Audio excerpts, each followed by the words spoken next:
কাশ্মীর, যা কিনা পৃথিবীতে স্বর্গ নামে পরিচিত। হ্যাঁ, এক কথায় যাকে আমরা ভূস্বর্গ বলি, জান্নাত বলি। এখানে রয়েছে জমকালো এবং সুন্দর ল্যান্ডস্কেপ, যা কিনা যে কোনো দর্শককে বিমোহিত করবে। কাশ্মীরের প্রত্যেকটি উপত্যকাই দেখার মতো। তার মধ্যে অন্যতম হল বেতাব ভ্যালি, যার আসল নাম হেগান ভ্যালি।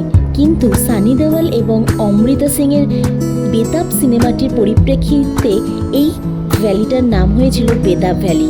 আর এই পুরো সিনেমাটির শুটিং হয়েছিল এই বেতাব ভ্যালিতে, অর্থাৎ হেগান ভ্যালিতে। আমার ভিডিও যদি ভালো লেগে থাকে তবে ওয়ান্ডারিং চৈতাকে লাইক, শেয়ার এবং সাবস্ক্রাইব করতে কিন্তু ভুলবেন না।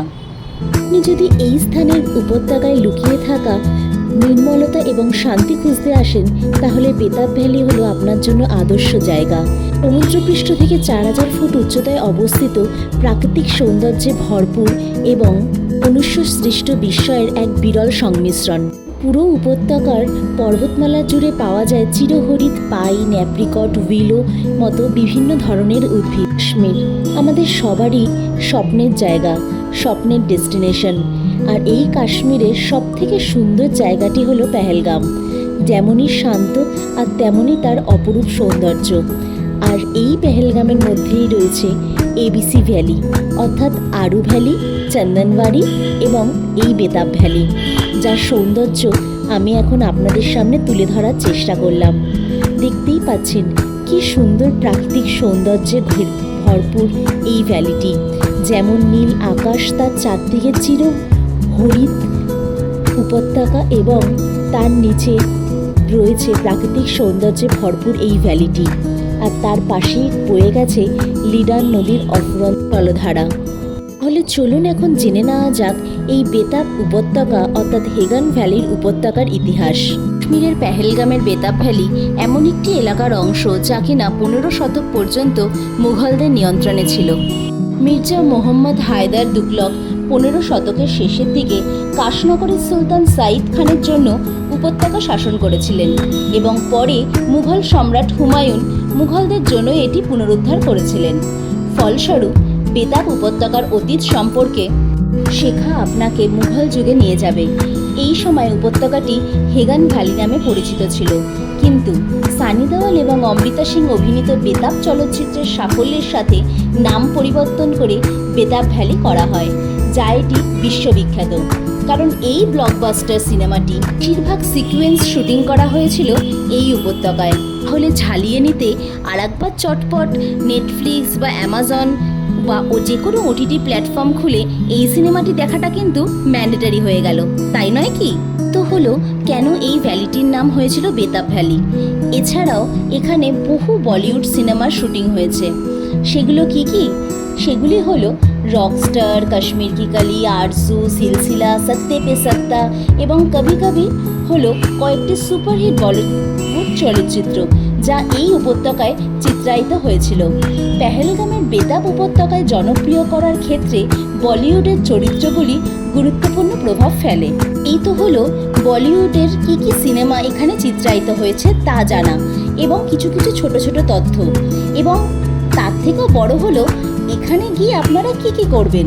এখানে গিয়ে আপনারা হর্স রাইডিং করতে পারেন, উপত্যকার বৈচিত্র্যময় বন ইকোসিস্টেমের অন্বেষণ সহ পাইন, আখরোট, উইলো এবং দেবদারুর গাছ অন্তর্ভুক্ত করার মতো প্রচুর জিনিসের কারণে বেতাব উপত্যকা একটি জনপ্রিয় পর্যটন গন্তব্য। উপত্যকাটিকে প্রায়শই এলাকার বিখ্যাত ট্রেকগুলির জন্য একটি সূচনা পয়েন্ট হিসেবে ব্যবহৃত হয়। উপত্যকায় একটি শিশুদের বিনোদন পার্কও রয়েছে, যেখানে তারা বিভিন্ন মজার জিনিস খেলতে পারে। সব থেকে মজার বিষয় হলো এখানে রয়েছে এত বড় একটি মাঠ, একটি উপত্যকা, যেখানে বাচ্চারা বিভিন্ন সময় দৌড়াদৌড়ি করে তাদের সময় কাটাতে পারে। এবং স্থানীয় বিশেষত্বের কিছু চেষ্টা হলো এবং ঐতিহ্যবাহী কাশ্মীর পোশাক পরে কিছু ছবি তুলতে হবে। তাই না হলে আমরা কি করে বুঝবো যে আমরা কাশ্মীর ঘুরতে গেছি? আর কাশ্মীরে গিয়ে কাশ্মীরি জামা কাপড় পরে ছবি তোলাটা হলো মাস্ট, অর্থাৎ ম্যান্ডেটরি। পেহেলগামের এই বেতাব উপত্যকা বছরের যে কোনো সময় সুন্দর। বিভিন্ন ঋতুতে উপত্যকাকে এভাবেই দেখায়। বছরের উষ্ণ মাসগুলিতে সমৃদ্ধ গাছপালা এবং লিডার নদীর তীক্ষ্ণ জল বেতাব উপত্যকাকে দেখার জন্য একটি সুন্দর জায়গা করে তোলে। জুলাই এবং আগস্ট এই উপত্যকা দেখার জন্য গ্রীষ্মের শীর্ষ মাস। আমরা অবশ্য এই জুলাই আগস্টেই গিয়েছিলাম। আমরা গিয়েছিলাম জুলাইয়ের প্রথম সপ্তাহে, যেখানে এই সৌন্দর্য দেখে আমরা সবাই ছিলাম খুবই অভিভূত। আর এর সৌন্দর্য মুখে তুলনা করা যায় না। আপনারা তবে কবে যাচ্ছেন কাশ্মীর? আমাকে কিন্তু কমেন্টে করে ভুলবেন না যে আপনাদের চোখে আপনাদের সময় অনুযায়ী কাশ্মীর কেমন লাগলো। গ্রীষ্মের মাসগুলিতে যখন এর সৌন্দর্য তার শীর্ষে থাকে, উপত্যকাটি দর্শনার্থীদের আধিক্য পায়। বেতাব উপত্যকায় শীতকালে প্রচুর তুষারপাত হয়। আপনি যদি কাশ্মীরের তুষারপাত এবং বরফের অপূর্ব সৌন্দর্য দেখতে চান তবে শীতকালে এই উপত্যকায় যান। কিন্তু আমাদের সাথে আমাদের কন্যা ছিল এবং আমরা যেহেতু এত বরফ পছন্দ করি না, তাই জন্য আমরা গিয়েছিলাম জুলাই মাসের প্রথম সপ্তাহে, আমার কন্যার জন্মদিন উপলক্ষে।